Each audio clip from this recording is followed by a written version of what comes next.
আমি জানি তুই কি বলতে চাস, কিন্তু প্লিজ সেটা বলিস না। আমি তোকে সেই চোখে দেখি না। আমার ট্রান্সফার হয়ে গেছে, আজকে সন্ধ্যেবেলা আমি এখান থেকে চলে যাব, কিন্তু আমি চাই না যে এখান থেকে আমি কোনো খারাপ স্মৃতি নিয়ে যাই। তুমি চলে যাবে? আগে তো বলো।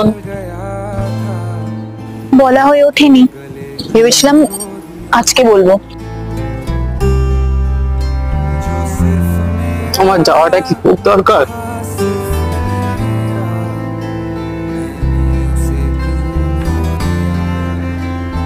জীবনে এমন কিছু সম্পর্ক থাকে যার কোনো গন্তব্য হয় না। তুই এখন এটা বুঝবি না, যখন বড় হবি তখন ঠিক বুঝবি। দেখ অভি,